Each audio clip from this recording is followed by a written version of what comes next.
नमस्कार विद्यार्थी मित्र हो, आज आपण इयत्ता 9वीतील 8वा पाठ या ठिकाणी पाहणार आहोत। पाठाचे नाव आहे अभियंत्यांचे दैवत, डॉक्टर विश्वेश्वरैया।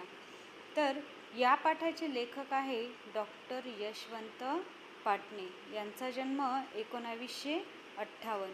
हे सुप्रसिद्ध लेखक आहेत। तशाच पद्धतीने शेकोटी, सुंदर जगण्यासाठी, चैतन्याचे चांदणे, जगाच्या कल्याणा, स्वरगंगेच्या काठी, ग्रंथ आमुचे साथी, उद्याच्या आनंदासाठी, चंदनाचे हात, स्वयंशिल्पी, सहावे सुख, सत्यशोधक, तेंडुलकर इत्यादी पुस्तकांचे लेखन या ठिकाणी डॉक्टर यशवंत पाटणे यांनी केलेले आहे। विद्यार्थी मित्र हो, याच ठिकाणी विज्ञान युगातील विश्वकर्मा व आपल्या विषयातील अचूक ज्ञानासाठी विख्यात असलेले डॉक्टर विश्वेश्वरैया यांच्या जीवनाचा व कार्याचा परिचय या ठिकाणी लेखकांनी म्हणजेच डॉक्टर यशवंत पाटणे यांनी या पाठातून आपल्याला करून दिलेला आहे। प्रस्तुत पाठ चैतन्याचे चांदणे या पुस्तकातून त्यांनी घेतलेला आहे। विद्यार्थी मित्र हो, आता आपण या ठिकाणी पाठाला सुरुवात करणार आहोत। या विश्वाचा पसारा अफाट आहे, ईश्वर त्याचा नियता आहे, तोच पृथ्वीचे नंदनवन करण्यासाठी विश्वेश्वरैया यांसारखे अभियंते पाठवत असतो। विद्यार्थी मित्रांनो, या ठिकाणी बघा, परमेश्वराने पूर्णतः हे विश्व तयार केलेलं आहे आणि ह्या विश्व तयार केल्यानंतर ज्यावेळेस या विश्वावर किंवा या पृथ्वीवर केव्हाही वाईट संकट त्या ठिकाणी आलेले असतील, त्या संकट दूर करण्यासाठी देवानेच त्यांच्यावाले जे काही दूत असतील, चांगले लोक असतील, त्या ठिकाणी त्यांनी मदत करण्यासाठी पाठवलेले असतात, असं या ठिकाणी लेखकांनी म्हटलेलं आहे। आणि त्याचप्रमाणे विश्वेश्वरैया यांना देखील देवच त्या ठिकाणी मानण्यात आलेला आहे आणि त्यांनाच आपल्या पृथ्वीवर आपली मदत करण्यासाठी पाठवलेलं असेल, असं या पाठात लेखकांनी सांगितलेलं आहे। विश्वेश्वरैया यांसारखे अभियंते पाठवत असतो। म्हैसूरचे वृंदावन उद्यान ही या अभियंत्याची अद्भुत निर्मिती आहे। हे उद्यान खूप मोठ्या प्रमाणात त्या ठिकाणी प्रसिद्ध आहे आणि या उद्यानाची निर्मिती सुद्धा विश्वेश्वरैया यांनीच केलेली आहे। बघा, नियता म्हणजे नियंत्रक आणि विश्वात्मकता म्हणजे विश्वाला व्यापून टाकण्याची वृत्ती। पुढे बघूया आपण आता। 15 सप्टेंबर 1861 ते 14 एप्रिल 1962 असे शतकोत्तर आयुष्य लाभलेल्या विश्वेश्वरैयांचे पूर्वजांचे गाव होते आंध्र प्रदेशातील मोडगुडम। त्यांचे जन्मगाव होते कर्नाटकातील मदनहळ्ळी। त्यांच्या अभियांत्रिक शिक्षणाचा व नोकरीचा प्रारंभ झाला महाराष्ट्रातील नाशिक जिल्ह्यात। बघा, एवढ्या सुप्रसिद्ध आणि एवढे हुशार विश्वेश्वरैया, पण त्यांचे ते नोकरीची सुरुवात आणि शिक्षणाची सुरुवात ही महाराष्ट्रातील नाशिक जिल्ह्यातूनच झालेली आहे। अशी ही नावातील विश्वात्मकता त्यांच्या प्रत्यक्ष जीवनातही अवतरलेली आहे। त्यांच्या नावासारखंच त्यांनी जीवन त्या ठिकाणी ते जीवनसुद्धा त्या ठिकाणी त्यांनी तसंच पद्धतीने घातलेलं आहे। पुढे पाहूया आपण आता। आशावादी मनुष्य नेहमी एक नवीन स्फूर्ती व शक्ती घेऊन वावरत असतो। तो शांततापूर्ण व सफलता जीवनासाठी शरीरापेक्षा मनाला अधिक महत्त्व देतो। विश्वेश्वरैया यांनी सुनियंत्रित आचरण, कठोर परिश्रम, प्रसन्नता, संयम व प्रचंड आशावाद ही आपल्या दीर्घ जीवनातील पंचसूत्री या ठिकाणी त्यांनी सांगितलेली आहे. बघा, आशावादी मनुष्य नेहमी नवीन स्फूर्ती व शक्ती घेऊन त्या ठिकाणी काय करत असतो, वावरत असतो. आणि ह्याच ठिकाणी त्यांनी विश्वेश्वरय्या यांनी पंचसूत्रीच्या त्या गोष्टी नेहमी लक्षात ठेवलेले आहे. बघा, ते नेहमी सुनियंत्रित आचरण करायचे. म्हणजे कोणतंही काम जर करायचं असेल तर त्याची सगळ्यात पहिले त्याची सगळी काही जी काही सुरुवात असेल ती पूर्णतः त्या ठिकाणी हळूहळू ते मांडण्याचा त्या ठिकाणी प्रयत्न करायचे आणि कशा पद्धतीने ती गोष्ट आपल्याला करावी लागेल तर त्याचं सगळं ते विचार आचरण त्या ठिकाणी करायचे आणि मग त्या कामाची सुरुवात त्या ठिकाणी करायचे. आणि कठोर परिश्रम म्हणजे ते काम करत असताना आपल्याला कितीही अडचणी आल्या, कितीही वेळ लागला तरीही त्या ठिकाणी ते स्वतःच्या शरीराकडे लक्ष न देता ते काम कितीही कठीण का असेना, पण कितीही वेळ लागला तरीही ते काम कठोर परिश्रम करून ते त्या ठिकाणी करत असायचे. आणि प्रसन्नता, नेहमी ते असे थकलेले नसायचे. नेहमी ते गोष्टी, कोणतंही काम जर हातात घेतलेलं असेल तर ते नेहमी प्रसन्नतेने त्या ठिकाणी ते काम करायचे, आनंदाने त्या ठिकाणी ते काम करायचे. आणि म्हणून त्यांची इतकी सगळी कामं ते खरंच पूर्ण करू शकले होते. संयम, बघा, त्या ठिकाणी कितीही अडचण आली, कोणी काहीही बोललं तरीही त्या गोष्टींकडे लक्ष न देता, कोणी हसलंही आणि कोणी वाईट जरी म्हटलं तरी त्या ठिकाणी त्यांनी काय ठेवलेला होता, संयम त्या ठिकाणी ठेवलेला होता. आणि त्या कामाला जर खूप वेळ लागत असेल तरीही ते काम पूर्ण केल्याशिवाय ते थांबायचे नाही. ते नेहमी संयमसुद्धा त्या ठिकाणी ठेवायचे.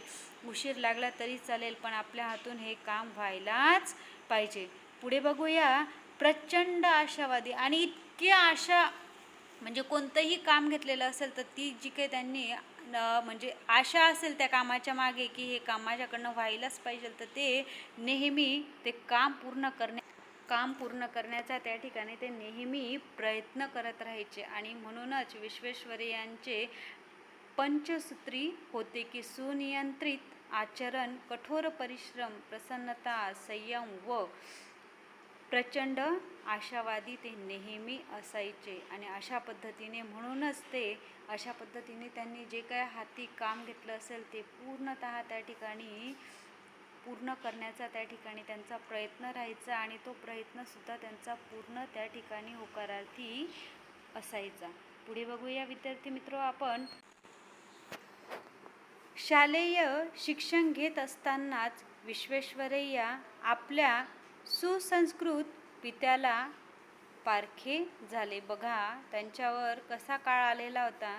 ज्यावेळेस विश्वेश्वरय्या हे शिक्षण घेत होते त्याच वेळेस त्यांचं पित्याचं छत्र त्यांच्या डोक्यावरून हरपलेलं होतं. त्या ठिकाणी त्यांच्या वडिलांचा मृत्यूसुद्धा झालेला होता. आणि तशा परिस्थितीत त्यांनी खूप मोठे कामं त्या ठिकाणी केलेली आपल्याला दिसून येतात. परिस्थिती बेताची होती, पण आई मनाची श्रीमंत होती. बघा, डॉक्टर विश्वेश्वरय्या यांचीवाली परिस्थिती खूप हलाखीची होती, गरिबी होती त्यांच्या परिस्थितीत, पण तरीही त्यांची आई कशी होती, मनाने श्रीमंत होती, मोठ्या मनाच्या होत्या त्या आणि जिद्दी होत्या की जे काही काम हातात घेतलेलं असेल ते काम त्यासुद्धा त्या ठिकाणी पूर्ण करायच्या. तरीही शिक्षणाचा भार आईवर पडू नये, आईने तरी पण डॉक्टरांना शिक्षणासाठी जे काही लागत असेल ते सर्व काही गरजा त्यांनी त्या ठिकाणी पुरवल्या होत्या. तरीही आईवर जास्त भार पडू नये म्हणून विश्वेश्वरय्या यांनी शिकवण्या करून पैसे उभे केले, म्हणजे क्लास, ट्युशन त्या ठिकाणी त्यांनी घेतले. आणि तशाच पद्धतीने ते शिकायचे आणि कमवायचे. आणि तशा पद्धतीने त्यांच्या शिक्षणासाठी जो काही पैसा लागत असेल तो त्यांनी त्या ठिकाणी उभा केलेला होता. पुष्कळ कष्ट घेतले त्यांनी.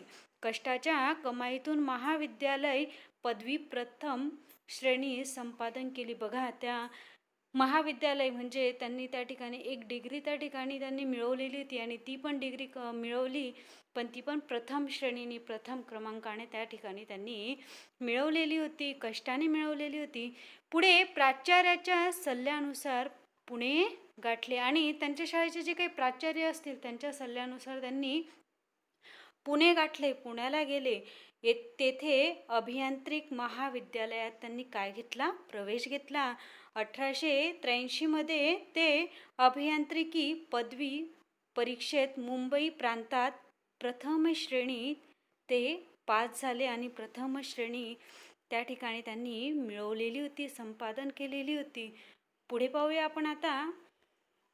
मुंबई सरकारच्या नाशिक विभागात सार्वजनिक बांधकाम खात्यात सहाय्यक अभियंता पदावर त्यांना नियुक्ती करण्यात आली आणि त्यांनी जी काही डिग्री त्या ठिकाणी मिळवलेली होती अभियंत्याची, त्या डिग्रीनंतर त्यांना नाशिक विभागात सार्वजनिक बांधकाम खात्यात त्यांना सहाय्यक अभिनेता म्हणजे एक मोठी इंजिनियर म्हणून त्या ठिकाणी एक जे काही मोठं पद असतं त्या ठिकाणी ते पद त्यांना त्या ठिकाणी मिळलं आणि त्या पदावर ते नियुक्त झाले. कामाला त्यांची आली सुरुवात त्या ठिकाणी झाली. त्याच वर्षी म्हणजे ज्या वर्षी ते नोकरीला लागले त्याच वर्षी त्यांनी खानदेशामधल्या एका नाल्यावर पाईप बसवण्याचे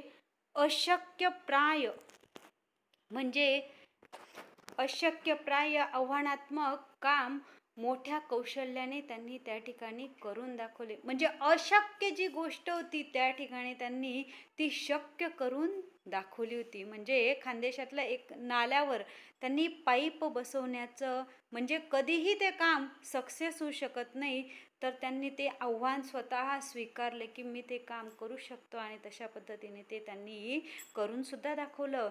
त्यांच्या कामावर वरिष्ठ मंडळी बेहद खुश झाली आणि त्यांनी अशक्य काम शक्य करून दाखवलं होतं म्हणून त्यांच्यापेक्षा जे काही वरचे लोक होते, वरचे अधिकारी होते, ते त्यांच्यावर काय झालेले ते खूप खुश झालेले होते व त्यांचीच फलश्रुती म्हणून सिंधी प्रांतातील सक्कर शहराच्या पाणीपुरवठ्याची क्लिष्ट जबाबदारी त्यांच्यावर सोपवण्यात आली. बघा, त्या नाल्याचं काम अशक्य होतं आणि ते काम त्यांनी त्या ठिकाणी शक्य करून दाखवलं होतं.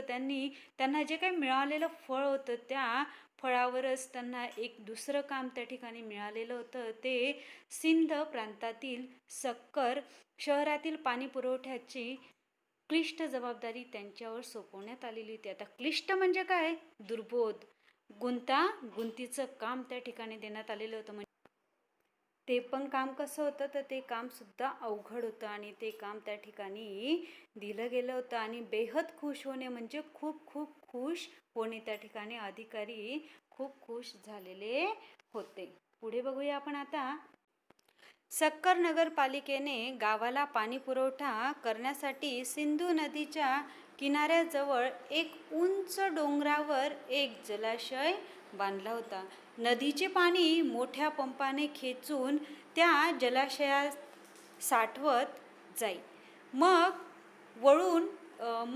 वाळू मिश्रित गढूळ घाणेरडे पाणी मुक्तपणे नागरिकांना पुरवले जाई.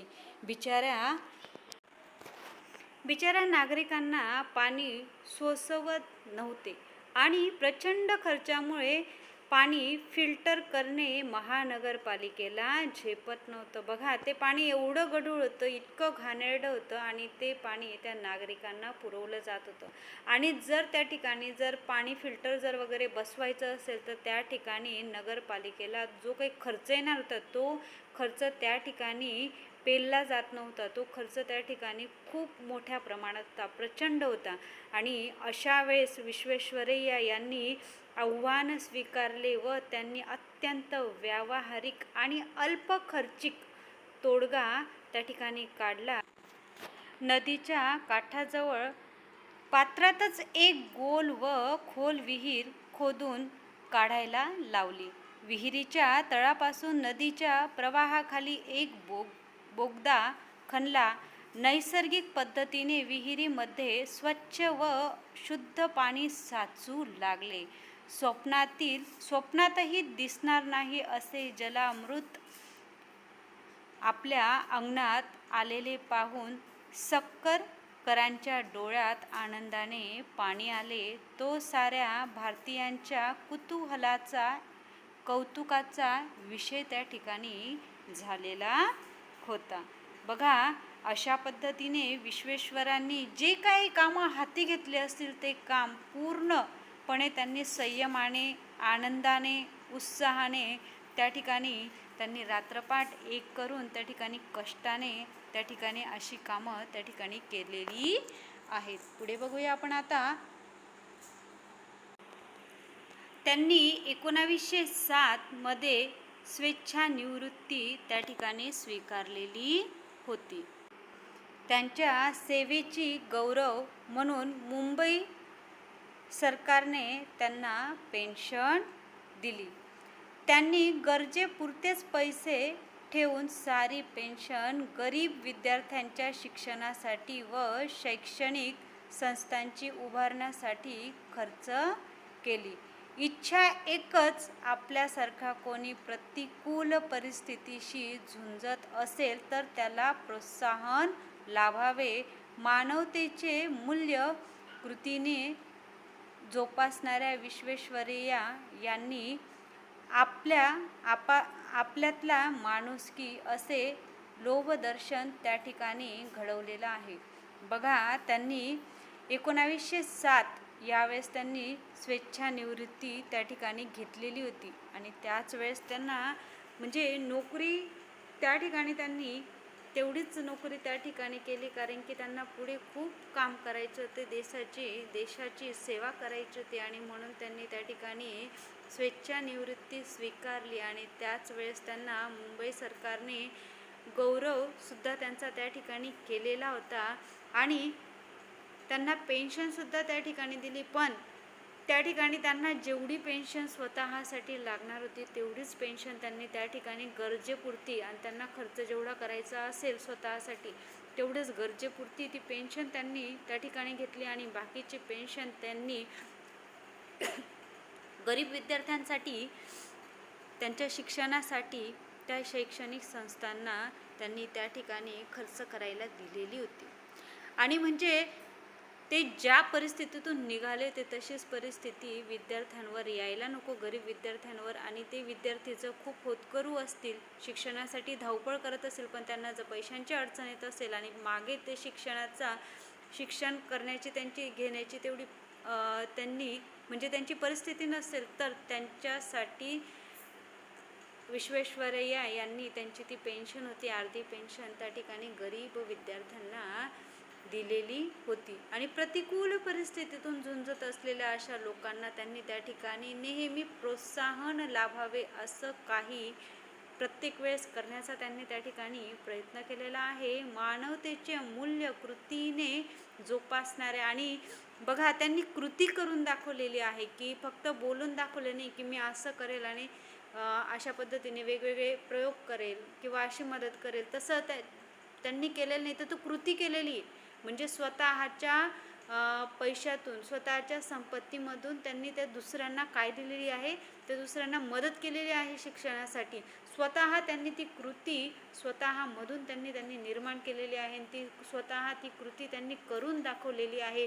आणि एक माणुसकीचं लोभदर्शन त्या ठिकाणी त्यांनी काय केलेलं आहे, त्या ठिकाणी लोभदर्शन त्या ठिकाणी आपल्याला घडवून आणलेलं आहे. पुढे बघूया आपण आता.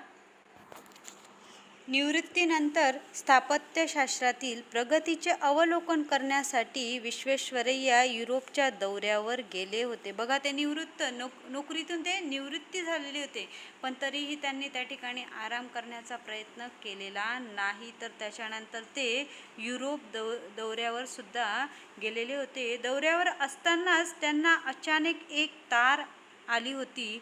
तार होती हैदराबादच्या निजामाची. तातडीने या, आणि त्यांना अचानक दौऱ्यावर असताना त्यांना अचानक एक तार आली, निरोप आला आणि त्या ठिकाणी हैदराबादच्या निजामाने त्यांना तातडीने म्हणजे लवकरात लवकर त्यांना बोलवले होते. हैदराबादच्या मुसा नदीचे रौद्र रूप धारण केले होते. सारे शहर पाण्याखाली जाण्याचा जबरदस्त धोका निर्माण झालेला होता. बघा, पावसाळ्यामध्ये पूर येतो, पाऊस प्रमाणाच्या बाहेर पडलेला असतो, म्हणून नद्या, गावं बरेचसे वाहून गेलेले असतात. आणि तशाच पद्धतीचं संकट हैदराबादच्या मुसा नदीने रौद्र रूप धारण केलेले होते.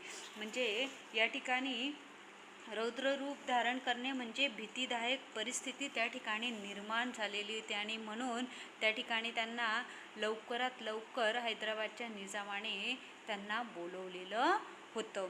पुढे बघूया आपण आता. हैदराबादच्या मुसा नदीने रौद्र रूप धारण केलेले होते. सारे शहर पाण्याखाली जाण्याचा जबरदस्त धोका त्या ठिकाणी निर्माण झालेला होता. खवळलेल्या जलाशी सामना करण्यासाठी विश्वेश्वरैया नावाचे आधुनिक अगस्ती युरोपाचा दौरा अर्धवट सोडून हैदराबादला आले. आणि बघा, ते रौद्र रूप धारण केलेली जी काही नदी होती त्या नदीला आणि त्या हैदराबादच्या लोकांना वाचवण्यासाठी फक्त एकच व्यक्ती लागेल आणि त्या व्यक्तीला त्या ठिकाणी बोलवण्यात आलेलं होतं. बघा, म्हणजे या ठिकाणी डॉक्टर विश्वेश्वरैया यांना युरोपचा दौरा तो अर्धवट सोडून त्या ठिकाणी यावं लागलं आणि त्यांच्याशिवाय हे काम कोणीच करू शकणार नव्हतं. खवळलेल्या जलाशी सामना करण्यासाठी विश्वेश्वरैया नावाचे आधुनिक अगस्ती युरोपचा दौरा अर्धवट सोडून हैदराबादला आले. तब्बल 6-7 महिने झुंज देऊन मुसा नदी मानवाच्या ताब्यात राहिली अशी त्यांनी कायमची व्यवस्था त्या ठिकाणी केलेली होती. बघा, ज्यावेळेस नैसर्गिक संकट येतं त्यावेळेस मनुष्यसुद्धा त्या ठिकाणी काही करू शकत नाही. एवढा निसर्गाचा म्हणजे प्रचंड निसर्गामध्ये शक्ती खूप आहे. कितीही मानवाने प्रयत्न केला तरीही त्या ठिकाणी आपण मानव काहीच करू शकत नाही. पण त्या निसर्गाची जी काही निसर्गाच्या याच्यातून ज्यावेळेस ते एवढं मोठं संकट आलं होतं त्या संकटसुद्धा त्या ठिकाणी त्या संकटाला सुद्धा तोंड देऊन डॉक्टर विश्वेश्वरैया यांनी ते काम पूर्ण केलं आणि मुसा नदी त्या ठिकाणी त्यांनी स्वतःच्या हातात त्यांनी त्या ताब्यात घेतलेली होती. असं ते काम या ठिकाणी त्यांनी 6-7 महिन्यातच त्या ठिकाणी करून दाखवलं होतं. आणि बघा, म्हणूनच त्यांना अगस्ती ऋषी यांचं अगस्त ऋषी म्हणून सुद्धा त्यांना ते एक नाव देण्यात आलेलं आहे. अगस्त ऋषींनी समुद्रपाषाण केल्याची कथा महाभारतात आहे. बघा, देव व दानवांच्या युद्धाच्या वेळी देवांशी वैर धरलेले कालकेय दानव समुद्राच्या तळाशी जाऊन लपल्यावर महर्षींनी अख्ख्या समुद्र पिऊन त्यांना ठार मारलेलं होतं. आणि तशाच पद्धतीचं काम या ठिकाणी डॉक्टर विश्वेश्वरैया यांनी केलेलं होतं. म्हणून त्यांच्या नावासारखंच त्यांना त्या ठिकाणी अगस्ती ऋषी म्हणून त्यांना त्या ठिकाणी ओळखलं सुद्धा जातं आणि ते नाव त्यांनाही देण्यात आलेलं होतं. पुढे बघूया आपण आता. ही किमया म्हैसूर संस्थानच्या महाराजांना समजली. त्यांनी तत्काळ विश्वेश्वरैयांच्या हाती मुख्य अभियंत्याचे सूत्र सोपवले. बघा, या ठिकाणी ज्यावेळेस त्यांनी हैदराबादच्या मुसा नदीने रौद्र रूप धारण केलेलं होतं आणि तब्बल 6-7 महिने झुंज देऊन त्या नदीला सुद्धा ताब्यात घेतलेलं होतं, तर ही सगळी काही किमया म्हैसूरच्या संस्थानांच्या महाराजांना समजली आणि त्याच वेळेस त्यांनी तत्काळ विश्वेश्वरैयांच्या हाती मुख्य अभियंत्याच्या सूत्र त्या ठिकाणी सोपवले की तुम्हीच हे कामं करू शकता, तुम्हाला ही कामं येतात आणि म्हणून तुम्हीच या ठिकाणी मुख्य अभियंत्याची जी काही सूत्र होती ते त्यांच्या हाती सोपवली. आपल्या कारकिर्दीच्या प्रारंभ काळात त्यांनी कावेरी बंधाऱ्याची योजना साकार केली. बघा, पुढे ते थांबले नाही. त्यांनी अजून त्यांच्या कारकिर्दीच्या प्रारंभ काळात त्यांनी कावेरी बंधाऱ्यातील जी काही योजना होत्या त्या योजना त्यांनी सुरुवात केली. म्हैसूरजवळ कृष्ण सागर नावाचे अजस्र धरण उभे करून साऱ्या जगाचे लक्ष आपल्या कामगिरीकडे वेधून घेतले. एवढं मोठं कृष्ण सागर धरण आहे, ते धरण सुद्धा स्वतःहून त्यांनी त्या ठिकाणी बांधलेलं होतं आणि आहेच. आणि त्या ठिकाणी अजूनही पर्यटक विदेशातले पर्यटकसुद्धा त्या ठिकाणी ते धरण पाहायला येत असतात. पुढे बघूया आपण. म्हैसूरजवळ कृष्णसागर नावाचे अजस्र धरण उभे करून साऱ्या जगाचे लक्ष त्या ठिकाणी आपल्या कामगिरीकडे वेधून घेतलं. असं काम त्यांनी त्या ठिकाणी केलेलं होतं. महात्मा गांधी हे धरण बघून चकित झाले होते. महात्मा गांधींनी सुद्धा ते धरण बघून त्यांना खूप म्हणजे आश्चर्य त्या ठिकाणी वाटले होते. बघा, 8,600 फूट लांब, 101 फूट रुंद आणि 104 फूट उंच अशा या धरणाच्या माथ्यावर 50 फूट रुंदीचा रस्ता व धरणातील पाणी सोडण्यासाठी आपोआप उघडझाप करणारे 171 दरवाजे आहेत. आणि अशा पद्धतीचं अजब म्हणजे त्या ठिकाणी आपण विचार करू शकत नाही, अशा पद्धतीची कृती त्यांनी त्या ठिकाणी केलेली आहे. आणि तशा पद्धतीचा विचार करून त्यांनी ते धरण त्या ठिकाणी बांधलेलं आहे. पुढे बघूया आपण आता. धरणाच्या डाव्या बाजूला असलेला 60 मैल लांबीचा कालवा विश्वेश्वरैया कालवा नावाने गौरवला जातो. आणि बघा, त्या ठिकाणी धरणाच्या डाव्या बाजूला असलेला जो काही 60 मैल लांबीचा कालवा होता, त्या ठिकाणी त्या कालव्याला विश्वेश्वरैया कालवा असे नाव देऊन गौरवला जातो. अशा नावाने त्या ठिकाणी गौरवला जातो. या कालव्यासाठी डोंगर खोदून 3,960 लांबीचा बोगदा तयार केलेला आहे. या धरणातून ठराविक पाणी शिवसमुद्र धबधब्यात सोडले जाते व पाण्याच्या नियमित पुरवठ्यावर विद्युत निर्मिती केंद्र चालवले जाते. बघा, तर त्या ठिकाणी शिवसमुद्र म्हणून एक धबधबा आहे. त्या ठिकाणी ते पाणीसुद्धा त्या ठिकाणी सोडलं जातं आणि तशाच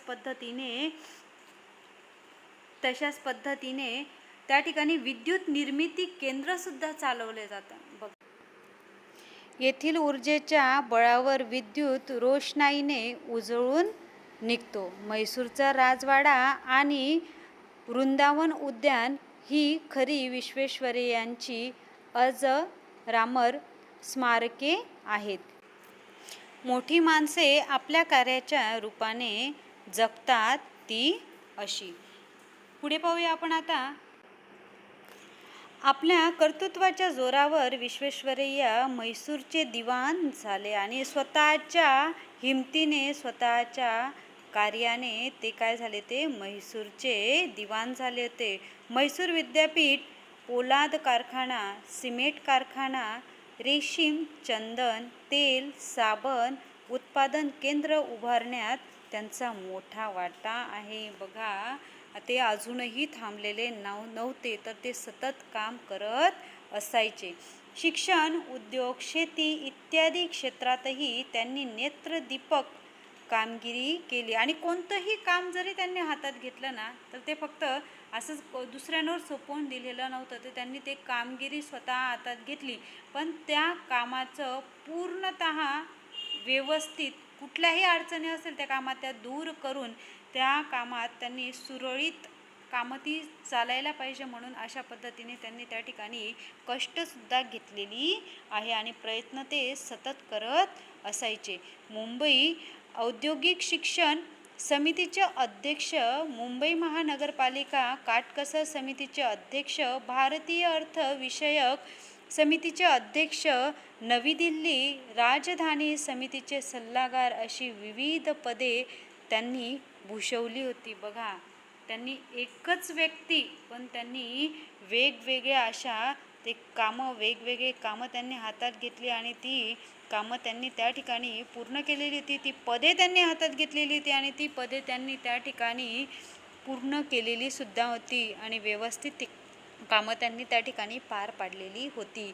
कराची, बडोदा, सांगली, नागपूर, राजकोट, गोवा इत्यादी नगरपालिकांना तसेच इंदोर, भोपाळ, कोल्हापूर, फलटण इत्यादी संस्थानांना त्यांनी अडचणीच्या काळात मौलिक मार्गदर्शनसुद्धा त्या ठिकाणी केलेले आहे आणि ते प्रत्येकाला त्या ठिकाणी काय करायचे, मार्गदर्शन करायचे आणि कुणीही त्यांच्याकडे येऊन काही अडचणी असतील तर त्यांच्या समोर त्या मांडायच्या आणि त्या अडचणी कशा पद्धतीने ते आपण स्वतः दूर करू शकतो त्यांना ते नेहमी मार्गदर्शन त्या ठिकाणी करत असायचे. नवीन नवीन मार्ग त्या ठिकाणी त्या लोकांना ते सांगत असायचे, दाखवत असायचे. पुढे बघूया आपण आता.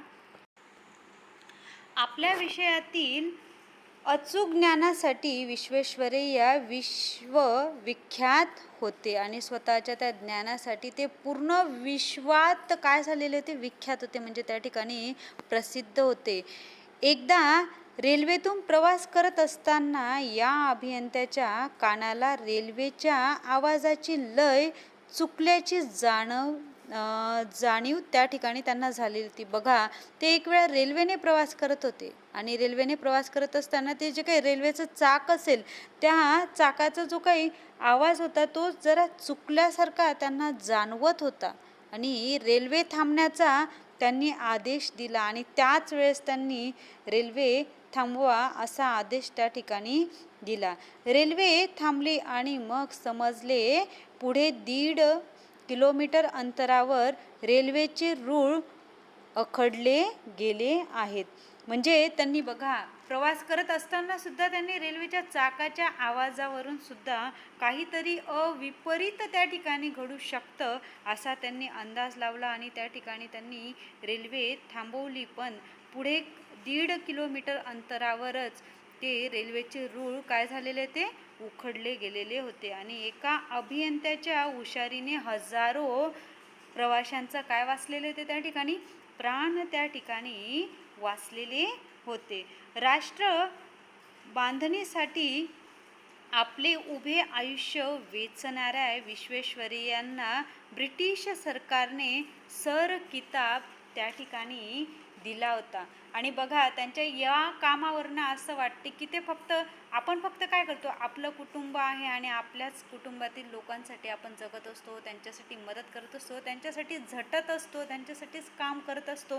पण या ठिकाणी फक्त डॉक्टर विश्वेश्वरय्या त्यांनी फक्त त्यांचं घर म्हणजेच कुटुंब नाही तर पूर्ण विश्व हे माझं कुटुंब आहे आणि अशा पद्धतीने त्यांनी त्यांचं जीवन त्या ठिकाणी पूर्ण त्या कामात त्या ठिकाणी लावलेलं होतं. त्यांनी स्वतःचं फक्त की माझंच कुटुंब माझं आहे असं त्यांनी कधी लक्षात घेतलं नाही. विश्वच माझं कुटुंब आहे, विश्वातील सगळे काही सजीव जे काही लोक आहेत, प्राणी आहेत, पक्षी आहेत, सगळे काही माझेच आहे, माझेच कुटुंब आहे अशा पद्धतीने त्यांनी त्या ठिकाणी काम केलेलं आपल्याला दिसून येतं आणि तशाच पद्धतीने त्यांना ब्रिटिश सरकारने सर किताब त्या ठिकाणी दिलेला होता. पुढे बघूया आपण आता. तर मुंबई, कोलकाता, पटना, अहलाबाद, म्हैसूर विद्यापीठांनी डीलिट पदवी देऊन सन्मानित केले होते. भारत सरकारने 1955 मध्ये भारतरत्न पदवी देऊन त्यांना मानववंदना दिली. त्यांच्या स्मरणार्थ पोस्टाचे तिकीट काढले. आता विश्वेश्वरय्यांचा जन्मदिन अभियंता दिन म्हणून त्या ठिकाणी साजरा केला जातो. म्हणजे अशा पद्धतीने त्यांनी जे काही देशासाठी, विश्वासाठी जे काही त्यांनी कार्य केलेलं आहे तर त्या कार्याचा त्यांना तो मोबदला मिळावा म्हणून अशा वेगवेगळ्या पद्धतीने त्यांना त्या ठिकाणी पदवी देण्यात आलेली होती. त्याच पद्धतीने स्मरणार्थ पोस्टाचे तिकीट त्या ठिकाणी काढण्यात आलेले होते आणि आता विश्वेश्वरय्यांचा जन्मदिन हा अभियंता दिन म्हणून त्या ठिकाणी साजरा करत असतो. विश्वेश्वरय्या हे विज्ञान युगातील विश्वकर्मा होते. त्यांना विज्ञान युगातील विश्वकर्मा म्हणून ओळखले जात होते. झिजलात तरी चालेल पण गंजू नका. बघा, त्यांनी एकच गोष्ट तरुणांना सांगितली की झिजलात तरी चालेल पण गंजू नका. म्हणजे काम करत असताना जरी खूप अडचणी जरी येत असतील तरी चालेल, त्या अडचणी तुम्ही परत परत त्या अडचणीतून काहीतरी मार्ग काढा, पण रिकामं त्या ठिकाणी बसू नका, थकू नका. आणि जर रिकामे बसले तर आपली जी काही कामाची चालना आहे ती त्या ठिकाणी काय होऊन जाते, थांबून जाते. ती गती त्या ठिकाणी थांबत असेल. गती थांबली म्हणजे मनुष्य त्या ठिकाणी थांबलेला असतो आणि त्याची प्रगती त्या ठिकाणी थांबून गेलेली असते. पण नेहमी सतत काही ना काही जे काही काम हातात घेतलं असेल तर ते पूर्ण करण्याची जबाबदारी आपण त्या ठिकाणी काय करायला पाहिजे, पार पाडायला पाहिजे. आणि कधीही आपण जे काही काम करत असेल तर ते काम कधीच वाया जात नसतं. तर म्हणून या ठिकाणी विश्वकर्मा म्हणजे विश्वेश्वरय्या म्हणतात की झिजलात तरी चालेल पण गंजू नका. हा त्यांनी तरुण पिढीला काय दिलेला आहे, संदेश त्या ठिकाणी दिलेला आहे. म्हणजे आपल्यासारख्या लोकांना, आपल्यासारख्या माणसांना त्या ठिकाणी त्यांनी एक संदेश त्या ठिकाणी दिलेला आहे की सतत तुम्ही काम करत राहा आणि जे काम हातात घेतलेलं असेल तर ते काम तुम्ही नक्कीच पूर्ण करण्याचा प्रयत्न त्या ठिकाणी करा. वयाची 90 ओलांडली तरी ते तरुणाला लाजवतील एवढे उत्साहित होते. बघा, म्हणजे 90 वर्षाचे झाले ते तरीही ते आपल्यासारख्या तरुण लोकांना लाजवतील. तर असे म्हणजे ते तरीही ते एकदम 90 वर्षाचे खूप म्हातारे झाले ते तरी त्यांच्यामधले जो काही उत्साह होता, जिद्द होती त्या ठिकाणी आपल्याला दिसून येते. 15 सप्टेंबर 1961 या दिवशी साऱ्या देशाने त्यांची शताब्दी साजरा केली. त्याच पद्धतीने पंडित नेहरू यांनी विश्वेश्वरय्या यांचा गौरव केला आणि गौरव करत असताना त्यांनी म्हटलं की he is an engineer of integrative character and broad outlook. म्हणजे डॉक्टर विश्वेश्वरय्या हे एक निष्ठावान, चारित्र्य संपन्न व दूरदृष्टिकोन असलेले अभियंता आहेत, असं या ठिकाणी पंडित नेहरू यांनी विश्वेश्वरय्यांना गौरव करत असताना म्हटलेलं आहे. पुढे बघूया आपण आता.